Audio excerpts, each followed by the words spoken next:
Hello everyone, આજે હું બનાવવા જઈ રહી છું રાજસ્થાનની એકદમ ફેમસ રેસીપી દાલ બાટી ચૂરમા. આમ તો બાટીને કોલસા પર શેકીને બનાવવામાં આવે છે. આજકાલ એને અવનમાં પણ ઇઝીલી બનાવવામાં આવે છે, પણ આજે આપણે એને અવન અને તંદૂર વગર બનાવવાના છીએ. સાથે જ સ્વાદિષ્ટ પંચમેલ દાળ બનાવશું. દાળ બાટીની ખાસ વાત એ છે કે એને ઘીમાં ડુબોળીને પીરસવામાં આવે છે, પછી ભલે બાટી કોલસા પર બનાવેલી હોય કે અવનમાં. ઘણા લોકો માર્કેટમાંથી મંગાવીને પણ ખાય છે. આજે હું તમારા માટે દાળ બાટી ચૂરમા બનાવવાની સ્પેશિયલ રેસીપી લઈને આવી છું કે તમે ઘરે પણ ઇઝીલી બનાવીને એન્જોય કરી શકો છો. હળવું મીઠું ચૂરમું, ચટપટી અને તીખી દાળ અને ગરમ ગરમ બાટી તમે એકવાર ખાશો તો વારંવાર ખાવાનું પસંદ કરશો. તો ચલો બનાવવાનું શરૂ કરીએ. સૌથી પહેલાં દાળ બાટી માટે બાટી કેવી રીતે બનાવવામાં આવે છે એકદમ પરફેક્ટ વાળી એ જોશું. બાટીનો લોટ બાંધવા માટે મિક્સિંગ બોલમાં 3.5 કપ ઘઉંનો લોટ લેશું.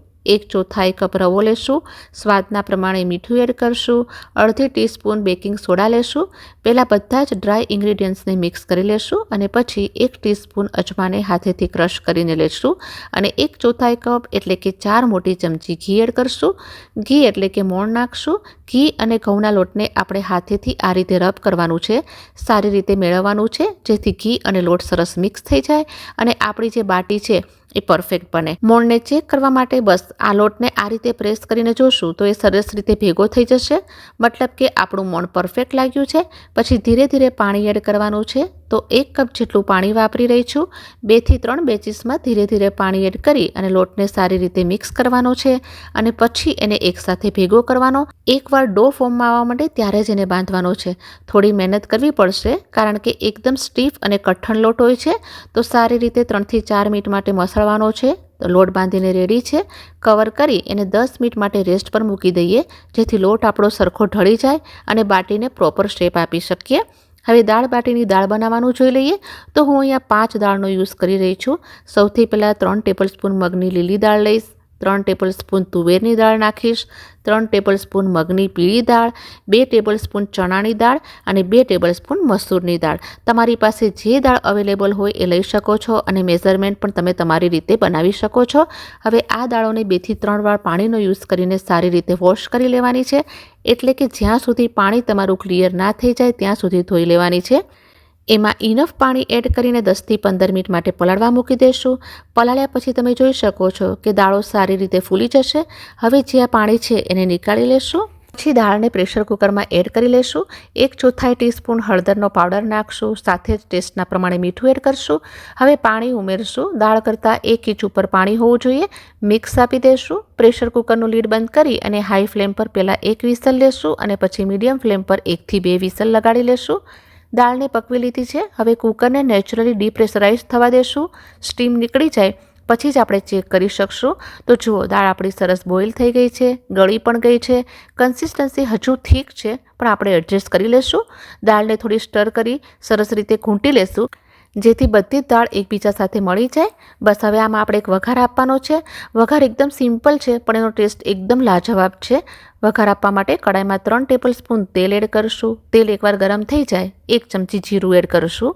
1/4 ટીસ્પૂન મેથીના દાણા એડ કરશું. અડધી ચમચી હિંગ નાખશું. હિંગ અને મેથી જરૂરથી એડ કરજો, એનાથી ફ્લેવરની સાથે ડાયજેશનમાં પણ હેલ્પ કરશે. 2 ચમચી ગ્રેટ કરેલું લસણ અને 2 ચમચી ગ્રેટ કરેલું આદું એડ કરશું. લીલા મરચાં પણ સાથે જ ઉમેરશું.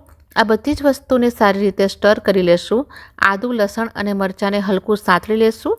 હવે એમાં 1 સૂકું લાલ મરચું, 4 થી 5 મીઠા લીમડાના પાન અને 1/4 ટીસ્પૂન જેટલી હળદરનો પાવડર એડ કરી મિક્સ કરી લેશું. અને હવે એમાં 1 મીડિયમ સાઇઝની ડુંગળીને ચોપ્ડ કરીને એડ કરશું. ડુંગળીને પણ થોડી લાઇટ બ્રાઉન થાય ત્યાં સુધી પકવી લેશું. ડુંગળી એકવાર સાંતળી લઈએ પછી એમાં 1 મોટું ચોપ્ડ કરીને ટમેટું એડ કરશું. સાથે જ ટેસ્ટના હિસાબે મીઠું એડ કરશું.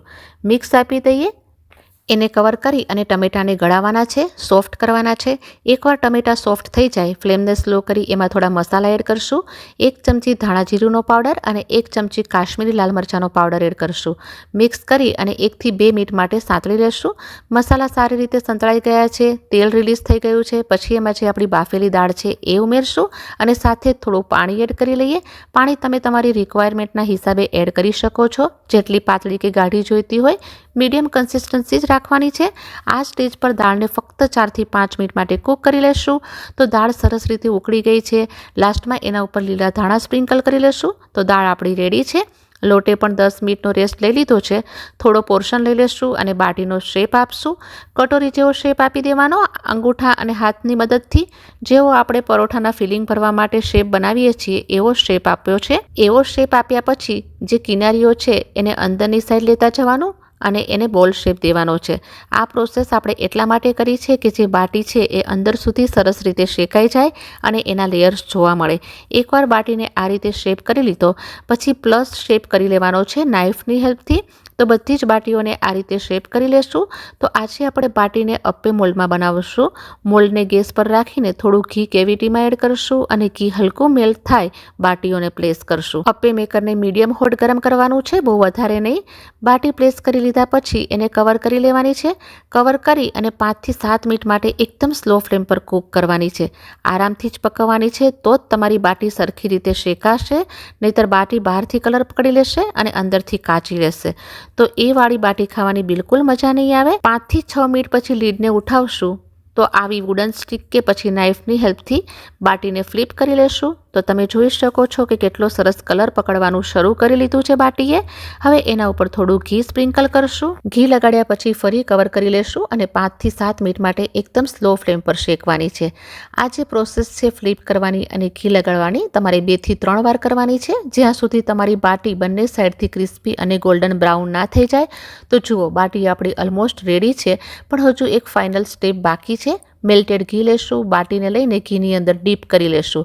દાળ બાટીમાં ઘી બહુ જ વધારે હોય છે તો જ એમાં હોલસમ રીચ ફ્લેવર આવે છે. આ રીતે ડીપ કરીને પ્લેટમાં લઈ લેશું. બધી જ બાટીને ઘીમાં ડૂબાડીને તૈયાર કરી લીધી છે. પરફેક્ટ વાળી બાટી રેડી છે.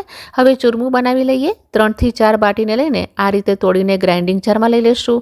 એને કોર્સ એટલે કે દરદરી કન્સિસ્ટન્સીના પાવડરના ફોર્મમાં રેડી કરવાની છે. તો જુઓ આ રીતની બાટીની કન્સિસ્ટન્સી હોવી જોઈએ. હવે એને મિક્સિંગ બોલમાં લઈ લેશું. ફ્લેવર માટે 1 ચમચી એલચીનો પાવડર એડ કરશું. કાજુ અને બદામના નાના નાના પીસીસ એડ કરશું. 1/4 કપ પીસેલી ખાંડ કે બુરું પણ તમે એડ કરી શકો છો. પહેલાં બધી જ ડ્રાય વસ્તુઓને સરસ રીતે મિક્સ કરી લેશું. મિક્સ થઈ જાય પછી જરૂરિયાતના પ્રમાણે ઘી એડ કરશું અને પછી ફરીથી મિક્સ કરશું. ઘણા લોકો પહેલાં ઘી ગરમ કરી ચૂરમું નાખે છે અને એને 5 મિનિટ માટે શેકીને પછી ચૂરમું બનાવે છે, પણ હું અહીંયા એ પ્રોસેસ નથી કરી રહી. તો અહીંયા આપણું ચૂરમું રેડી છે. આ ચૂરમું બહુ જ હેલ્ધી હોવાની સાથે ડિલિશિયસ પણ હોય છે. તો બધી જ વસ્તુઓ રેડી છે. હવે એને પ્લેટ કરવાની છે. અલગ અલગ રીતે એને સર્વ કરવામાં આવે છે. ઘણી જગ્યાએ બાટીને થોડી તોડીને એની ઉપર દાળ એડ કરે છે, ઘી અને ડુંગળી એડ કરે છે અને પછી સર્વ કરે છે. ઘણા લોકો એની ઉપર લસણની તીખી તમતમતી ચટણી સ્પ્રિંકલ કરે છે. તો આજે મેં મારી રીતે આ પ્લેટ રેડી કરી છે. દાળ, બાટી, ચૂરમું, ડુંગળી ટમેટાનું કચુંબર અને લસણની તીખી તમતમતી ચટણીની સાથે. જરૂરથી ટ્રાય કરજો. Thanks for watching.